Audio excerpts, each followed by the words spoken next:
Bonjour tout le monde, merci de me rejoindre pour cette nouvelle vidéo.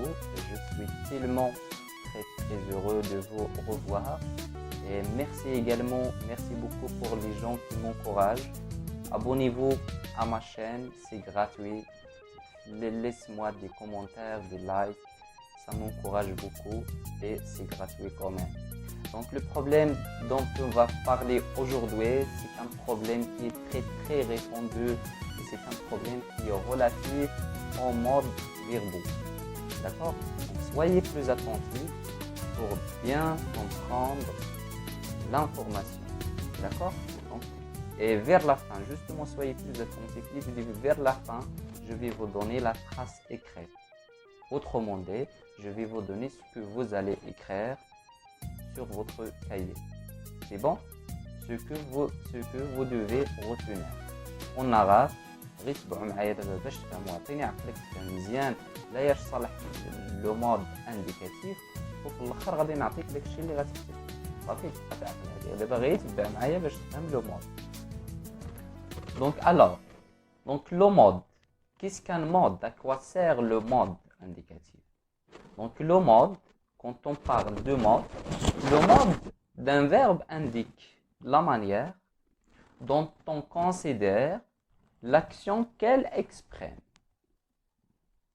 Le mode d'un verbe indique la manière, tariqa, dont on considère l'action qu'elle exprime. Ça veut dire, est-il possible, est-il réel, ou encore soumise à une condition. يعني لو مود راه كيساعدنا باش نعرفوا داك لو فيرب اللي لقينا واش هو واقع، واش داك لاكسيون اللي لقينا واش واقعه بصح ولا فيه لا كونديسيون ولا فيه لا بوسيبيليتي tout cela. D'accord? Quand on parle également des modes verbaux, on a 7 modes verbaux. 7. On a 4 qui sont les modes personnels et on a 3 qui sont les modes impersonnels. Donc on va commencer par les modes personnels. D'accord? Les modes personnels. Quels sont les modes personnels? On a 4. On a l'indicatif, on a le conditionnel, on a le subjonctif et on a l'impératif. D'accord? On va commencer par l'indicatif. Le mode indicatif est le mode qui exprime la réalité. C'est un temps de réel. C'est un temps de certitude. Je suis sûr que cette action-là a déjà passé ou va passer. D'accord? Est-ce qu'il va se passer ou non? En tout cas, je suis sûr. C'est un temps du réel. كنستعملوه فاش كنبغيو نهضروا على شي حاجة اللي حقيقية. Par exemple, la semaine dernière, j'ai parlé à mes parents. La semaine dernière, j'ai parlé à mes parents. Ici, j'utilise le passé composé. Et le passé composé, j'ai parlé, c'est l'un des temps de mode indicatif.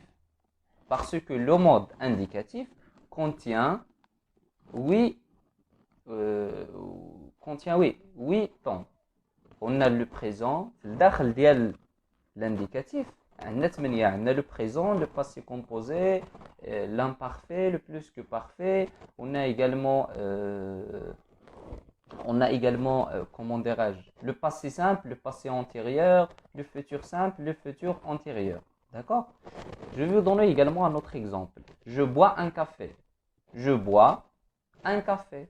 Et si sur le présent, c'est un temps de l'indicatif, je suis sûr que je bois un café. D'accord? La semaine prochaine, j'irai à l'école. J'irai à l'école. C'est l'indicatif, c'est un temps de réel. On va passer au subjonctif, l'utilisation du subjonctif. La première utilisation du subjonctif, c'est quand on veut exprimer un doute. Le doute, shak, ou l'incertitude. Je doute, par exemple, je doute qu'il réussisse. Je doute qu'il réussisse. Je doute, et c'est l'incertitude. Je ne suis pas sûr est-ce qu'il va réussir ou non. Donc je doute, je dois essentiellement conjuguer le verbe réussir au subjonctif. Parce que je dis je doute, je ne suis pas sûr. Par exemple, si je dis je suis sûr, et si je ne veux pas, il ne faut pas écrire je suis sûr qu'elle réussisse. C'est faux. Khata. Je suis sûr qu'il réussira. حيتاش أنا je suis sûr. ولكن si je dis il a قلت je doute, et si je dois utiliser le subjonctif, je doute qu'elle réussisse. On utilise aussi le subjonctif pour exprimer l'émotion. أحاسيس, les émotions. Par exemple, je suis ravi que nous partagions ensemble.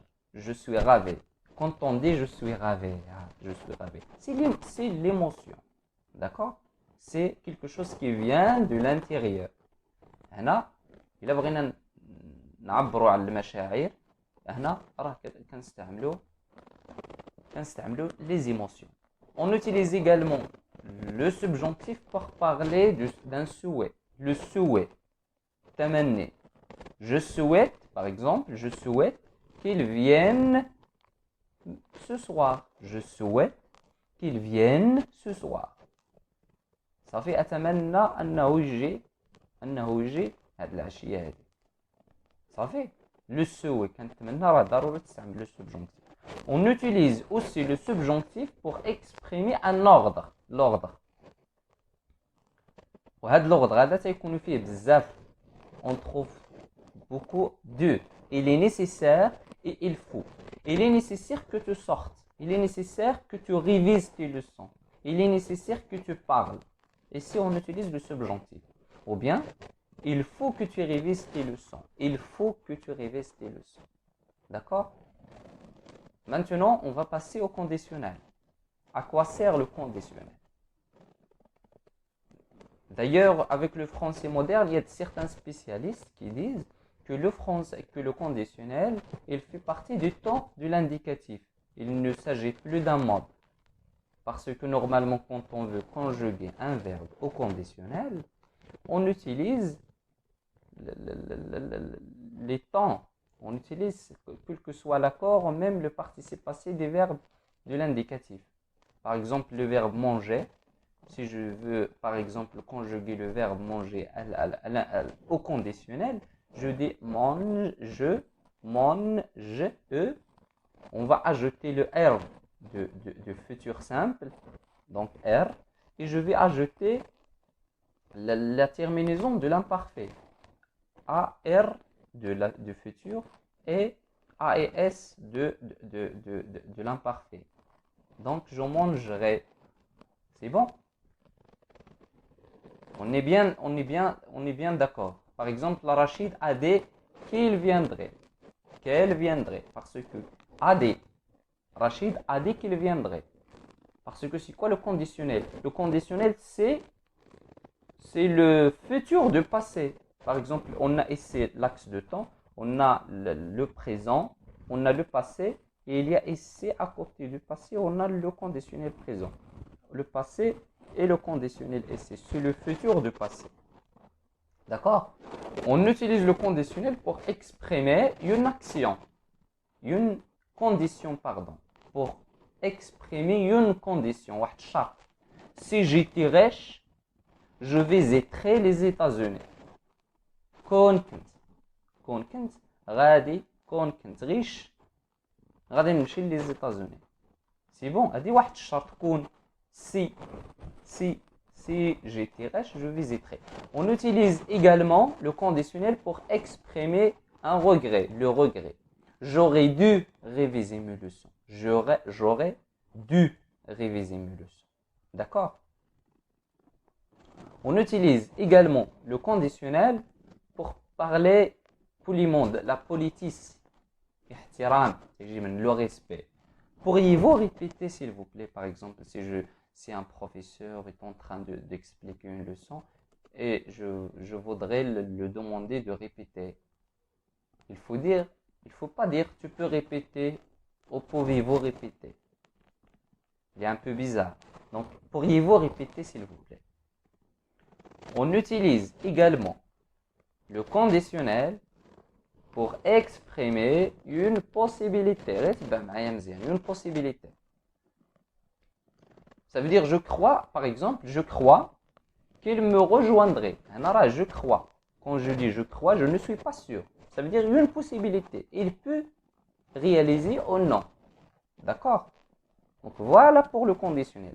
Si vous n'avez pas bien assimilé une information, vous pouvez reprendre la vidéo. D'accord? Concernant l'impératif, le dernier mode personnel, l'impératif, on utilise l'impératif.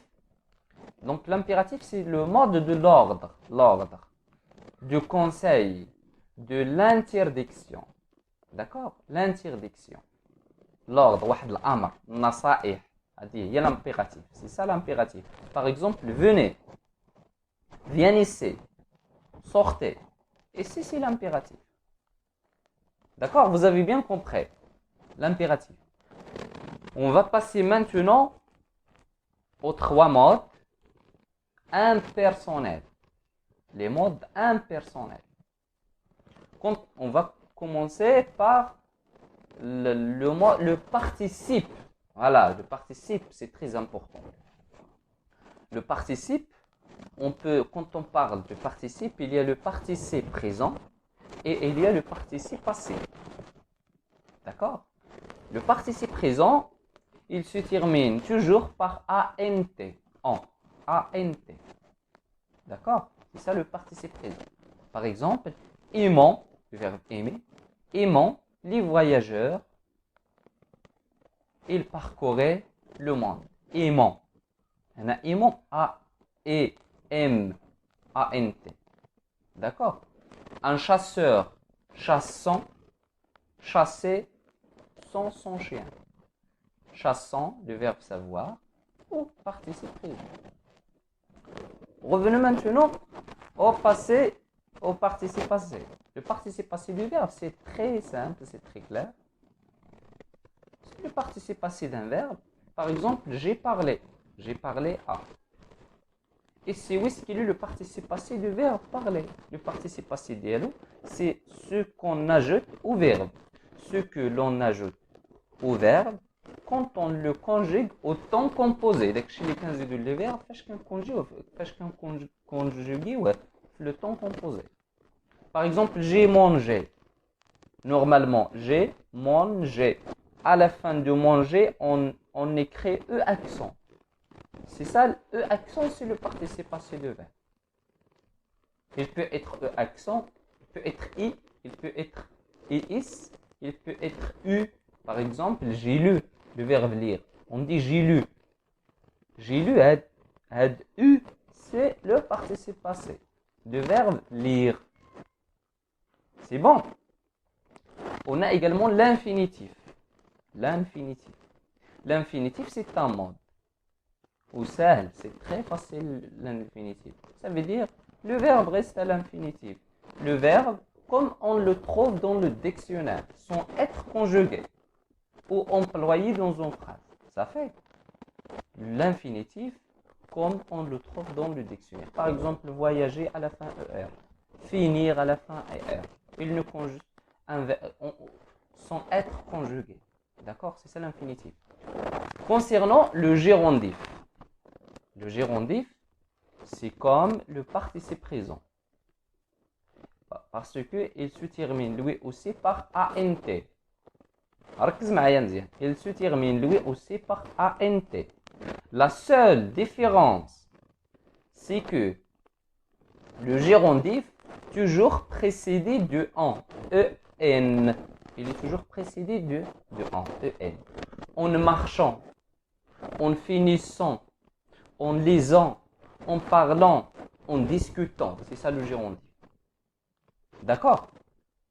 Est-ce que vous avez bien compris le gérondif, le participe passé?